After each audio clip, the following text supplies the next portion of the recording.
Greater اسرائیل بنے گا. حدیث میں خبریں، یہ سارے مسلمان ممالک تمہارے ہاتھ سے نکل جائیں گے مسلمانوں، یہ عراق اور اردن اور یہ اور وہ، یہاں تک کہ ترکی، سعودی عرب کا بھی شمالی حصہ نکل جائے گا. البتہ مدینے کا جو ان کا پروگرام ہے اس کو اللہ نہیں پورا ہونے دے گا، مدینے میں داخلے کی ان کو اجازت نہیں ملے گی. بہرحال یہ سارا کچھ ہونے والا ہے. وہ وقت بھی آنے والا ہے کہ حضور کی ایک حدیث کے مطابق ایک شخص کے 1000 بیٹے ہوں گے تو 999 ختم ہو جائیں گے، ایک بچے گا.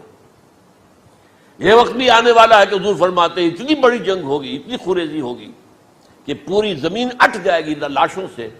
تو پرندہ جو ہے کوئی، ایک تو پرندے ہوتے ہیں کہ جو مردار خور ہے، گدھ ہے، وہ تو بڑی خوشی سے اتریں گے، تناول فرمائیں گے لاشوں کو.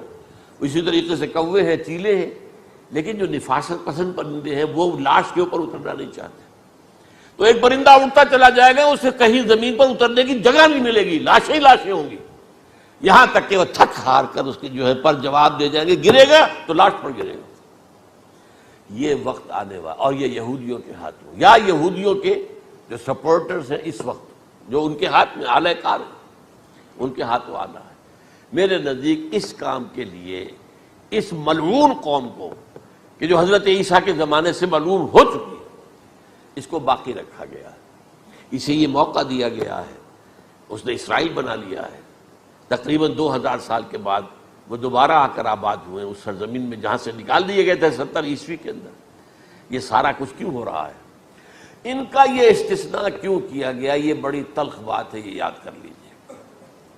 کیونکہ یا تو قوم اسی وقت ہلاک کر دی جاتی، جیسا کہ ہوا قوم نوح، قوم ہود، قوم عاد، قوم ثمود، قوم شعیب. یہ ہوا کہ نہیں ہوا؟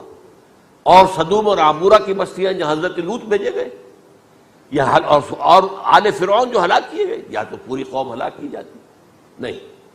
یہ یوں سمجھیے کہ اس پورے معاملے کو درمیان میں سے ایک وقفہ دے دیا گیا، حضرت عیسیٰ کو اٹھا لیا گیا، اور حضرت عیسیٰ دوبارہ آئیں گے. یہ کیوں کیا گیا؟ اب اس میں بڑی تلخ بات آپ سے کہہ رہا ہوں، یہ آپ کے لیے قبول کرنا آسان نہیں، حلق سے نیچے اٹھنے کی مشکل سے. اس قوم کو زندہ رکھا گیا ہے جو ملعون اور مغضوب علیہم قوم ہے. سب سورہ فاتحہ میں مفسرین لکھتے ہیں ضالین، یہ نصارہ ہیں، اور مغضوب علیہم یہ یہودی ہیں. اور قرآن کہتا ہے لعن الذین کفروا من اہل الکتاب علی لسان داؤد وعیسی ابن مریم، لعنت کی گئی. ایک ملعون اور مغضوب قوم کے ہاتھوں آخری امت محمد، اور اس کا بھی بہترین حصہ، اس پر عذاب ان کے ہاتھوں آئے گا. عربوں پر عذاب یہودیوں کے ہاتھوں، اس لیے ان کو بچایا گیا. یہ میں نے کئی دفعہ واقعہ سنایا، مولانا اسلائی صاحب بتایا کرتے تھے، کیونکہ وہ راجپوت تھے، یو پی کے راجپوت، مشرقی حصے کے، کہ ہمارے ہاں کوئی نوجوان اگر کوئی بڑی گری ہوئی حرکت کرتا تھا تو اس کے سر پر چمار کے ذریعے، چمار کے ہاتھوں جوتا لگوایا جاتا تھا. اگر راجپوت کے سر پر راجپوت کا جوتا گرا تو چلو تکلیف تو ہوئی، لیکن یہ کہ راجپوت کا جوتا گرا ہے نا، پڑا ہے. لیکن راجپوت کے سر پر چمار کا جوتا، جس کو آپ انگریزی میں کہتے ہیں to add insult to injury, وہ تکلیف بھی ہے جوتا کھانے کی، اور انسلٹ ہے کہ ایک چمار مار رہا. یہ امت سب سے خیر امت ہے، کنتم خیر امت اخرجت للناس. اس کے لیے عذاب بھی بدترین آئے گا. اور کن پر آئے گا؟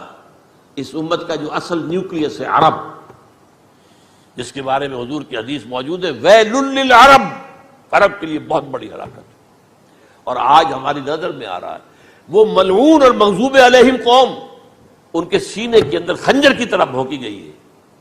اور 30 کروڑ کے قریب عرب بے حمیتی، بے غیرتی، بزدلی، کمزوری، ذلت، مسکرت کی مثال بنے ہوئے. کوئی بول سکتا ہے اس اسرائیل کے خلاف؟ کوئی بول سکتا ہے؟ 30-35 لاکھ آدمی ہے اسرائیل کے اندر یہودی، اس سے زیادہ تو امریکہ میں 50 لاکھ کے قریب، کل 1.25 کروڑ آدمی ہے یہ یہودی پوری دنیا کے اندر. لیکن دیکھیے جو چاہتا کرتا ہے.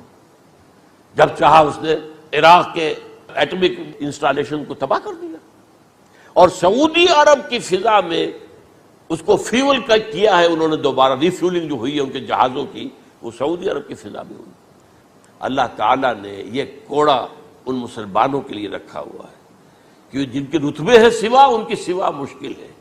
جتنا اونچا مقام اللہ نے دیا عربوں کو، ان میں حضور کو اٹھایا، ان کی زبان میں اپنا آخری کلام نازل کیا، تو ان کی ذمہ داری بھی بہت ہے۔ جن کے رتبے ہیں سوا، ان کی سوا مشکل ہے۔